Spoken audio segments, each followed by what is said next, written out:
Virgo, welcome back po dito sa Daily Dose of Tarot 111. Kamusta ka? I hope nasa mabuti kang kalagayan, pampisikal, mental, emosyonal, o spiritual man yan. Ang video po natin na ito ay para lamang sa mga may malalawak na kaisipan. Kaya po kung hindi kayo makaresonate, try nyo pong panoorin yung inyong other signs, Moon, Rising, and Venus. Huwag lang po kayo mag-focus sa sun sign ninyo. Kasi kadalasan yung iba sa inyo hindi kayo nakaka-resonate. Kaya nagtataka yung iba sa inyo, bakit po ganun pag nanonood ako na, kunwari, Virgo, yan yung sun sign ninyo. Hindi po ako nakaka-resonate kahit kanino. So, yun. Try nyo panoorin yung inyong other signs. Okay? At kung bago lamang po kayo dito sa aking channel, please subscribe and hit the bell button para lagi po kayong updated every time na meron tayong uploads. At kung nais nyo naman pong mag-avail ng ating private readings, ng ating rituals, ng ating EEA, ay ito pala EEA natin, at ang ating Tiars Bracelet, makikita nyo po yung link sa description box, Tarot Intentions by Alian Reyes. Yan po yung ating Facebook page. Pwede nyo naman po yung i-type directly sa Facebook. At kung hindi ka naman po mag-i-skip ng ads, maraming salamat at more blessings to come para sa'yo at sa family mo. Simulan na natin ang iyong reading and wag mo na rin kalimutan na mag-iwan ng bakas dyan sa ating comment section para alam ko sino ba yung mga Virgo na active dito sa aking channel. At pasensya na po kayo kung naririnig nyo man na maingay yung ayun, aso. Check natin, okay? Spirit guide, I'm open to receive any messages please for Virgo. Ano po ang mensahe natin? Okay.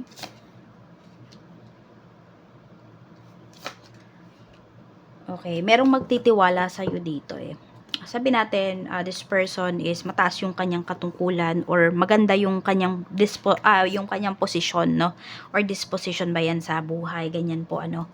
So, mag-ingat lang kayo kasi pwedeng meron dito na it's either sulutin, okay, kung ano man yung usapan ninyo ng taong to or siraan ka dito sa taong to. Kaya mag-iingat ka. And also, kapag meron kong sinabi, Virgo, kailangan mo talaga siyang panindigan. Okay?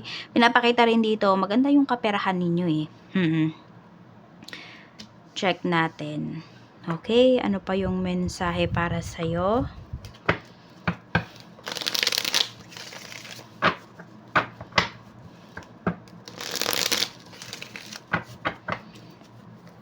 Tingnan natin. Mensahe pa po natin.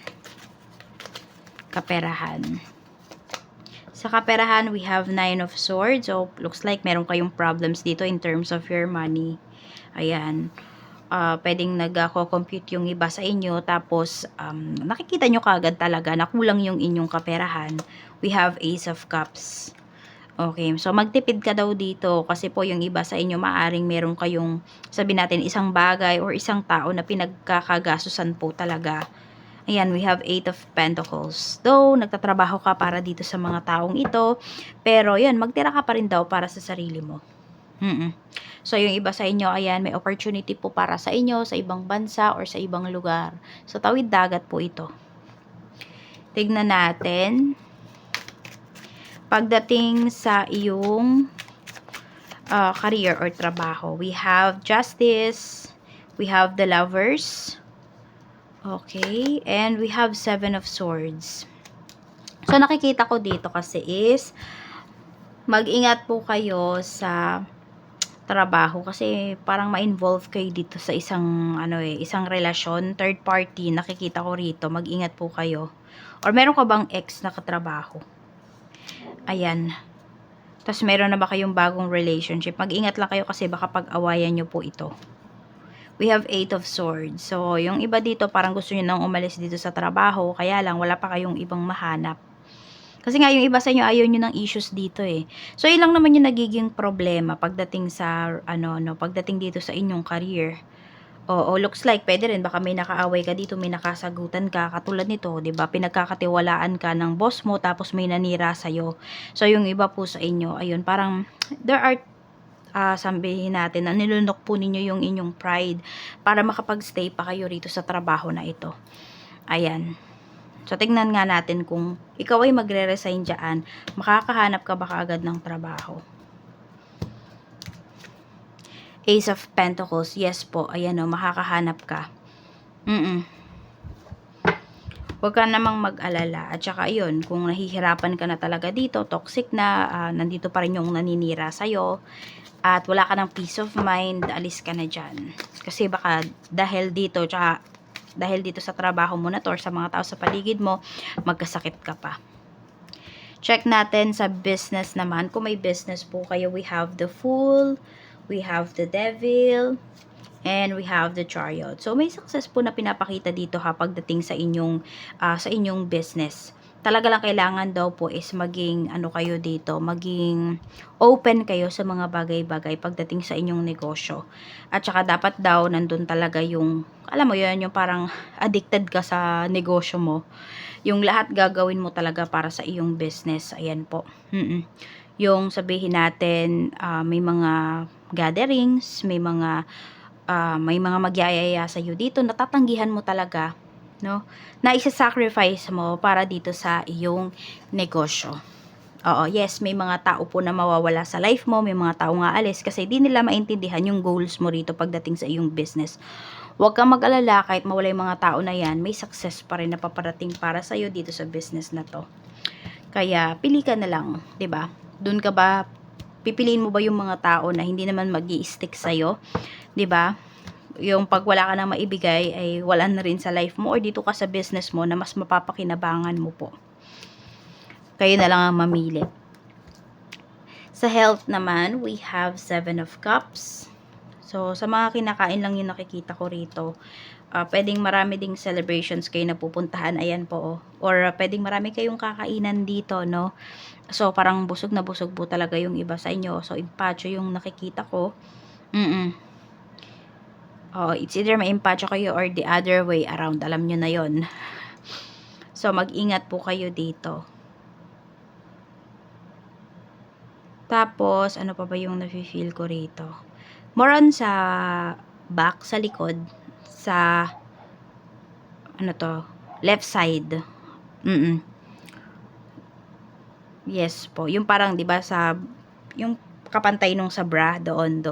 Yung iba po sa inyo merong sumasakit-sakit doon sa inyo.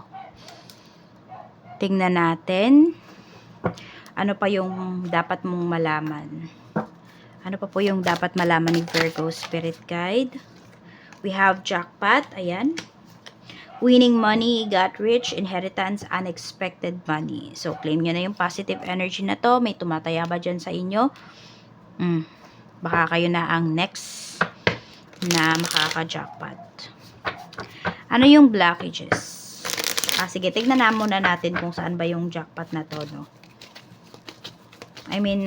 Tignan natin. 9 of Wands. Okay. So, ingatan mo talaga. Kung meron ka pong inaalagaan daw na number dito, alagaan mo talaga yan kasi yan po yung isa yan sa mga pwedeng magpayaman sa'yo. Tignan natin.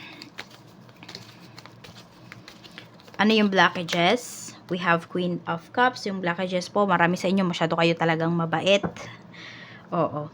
Tapos yun din, blockages, pwedeng kasi empath yung iba sa inyo, pero hindi nyo alam kung paano protektahan yung inyong sarili. Na-absorb nyo po lahat ng mga negativities ng taong nakakausap po ninyo. Kaya yung iba sa inyo, pwedeng meron kayong mga decisions in life ngayon na parang pabago-bago po kayo. So yun yung epekto sa inyo. We have Death card. Ito naman yung strength mo. Sa strength naman, ito, you can embrace change pagdating sa life mo. Oo, at saka yun, kaya mong mag-sacrifice para sa mga pagbabago na paparating sa buhay mo. So, masabi natin dito, Virgo, na hindi ka takot sa pagbabago. Oo. Pero kung kayo ay natatakot sa pagbabago, balance nyo po yung inyong root chakra. Kung ayaw nyo namang mag-meditate, ganyan, try nyo po, ayan, yung ating TR's bracelet. Nakakapagpabalance po yan, hindi lang ng root chakra, lahat po ng chakras po ninyo. At tignan naman natin, ano ba yung blessings na pwede mong ma-receive. Ano po ang blessings na pwedeng ma-receive ni Virgo?